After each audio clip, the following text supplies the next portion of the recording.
नमस्कार मित्रांनो, आज आपण इयत्ता 7वीच्या विज्ञान मधील प्रकाशाचे परिणाम हा पाठ पाहणार आहोत। आणि प्रकाशाचे परिणाम पाहत असताना हा प्रकाशाचा परिणाम आपण प्रयोगाद्वारे पाहणार आहोत। तर हा प्रयोग करत असताना आपल्याला जे साहित्य लागणार आहे त्या साहित्यामध्ये सर्वप्रथम आपल्याला एक काचेचं चंचू पात्र घ्यायचं आहे।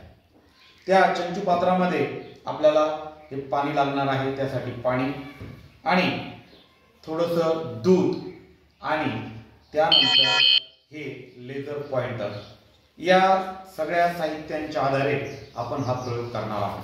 तो प्रयोग करत असताना सर्वप्रथम या चंचू पात्रामध्ये आपण पाणी घेऊया।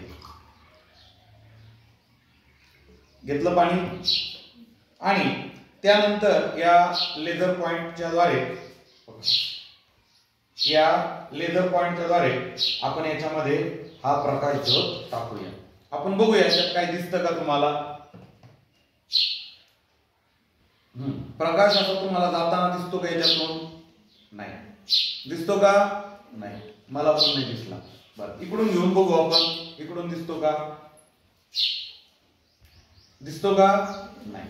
मग आता आपण काय करूया, याच्यामध्ये 2-3 असे थेंब दुधाचे टाकू आणि या पाण्याला थोडंसं गढूळ करून घेऊया।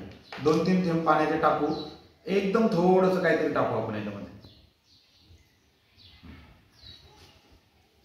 दिसतंय का? या पाण्याला आपण थोडंसं असं ढवळून घेऊया। काय करून घेऊया? ढवळून घेऊया। एक झालं ढवळ।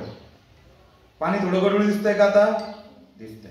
आता या गढूळ पाण्यामधून आपण हे लेझर सोडूया। दिसतात का? पाहू। दिसले का? नाही, कारण हे पाणी जास्त गढूळ झालं। काय झालं? जास्त गढूळ झालं। आपण याच्यामध्ये मोजकेच 2-3 थेंब टाकू, मोजके 2-3 थेंब। चंचू पात्रामध्ये आपण 1-2 थेंब दुधाचे टाकूया।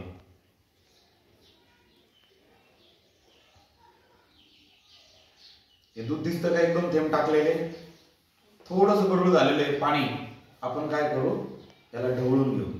काय करू? ढवळून घेऊ। आता याच्यामध्ये आपण या लेझर पॉइंटर द्वारे प्रकाश झोत सोडू। आता तो आपल्याला जाताना दिसतो का? तो आपण पाहू। दिसला का? किती जणांना दिसला? हा, दिसतो का? दिसला? बर, सरळ आहे का क्रॉस आहे का? क्रॉस। तर अशा पद्धतीनं असं का झालं? मग अगोदर नितळ पाण्यामध्ये ज्यावेळेस आपण या पॉइंटरनं प्रकाश जो सोडला तो आपल्याला दिसला नाही, पण थोडंसं दुधानं गढूळ झालेल्या पाण्यात तो का दिसला? त्याचं कारण असं आहे की या पॉइंटर मधून, या लेझर पॉइंटर मधून निघणारा जो प्रकाश झोत आहे तो प्रकाश झोत त्या दुधाच्या कणांवर आदळला। जे दुधाचे कण त्याच्यामध्ये मिसळले होते त्याच्यामध्ये, आणि ते दुधाच्या कणामुळे तो पसरला आणि त्या पसरलेला प्रकाश झोत आपल्या डोळ्यांनी आपल्याला दिसला। बघा, दिसतो का? किती जणांना दिसला रे?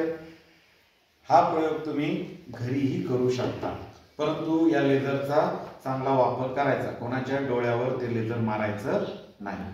तर अशा पद्धतीनं आपण प्रकाशाचा परिणाम याच्यामध्ये हा प्रयोग येथे शिकलेलो आहोत। हा प्रयोग सगळ्यांनी करायचा आहे आणि याच्या मागचं कारण जाणून घ्यायचं। ओके।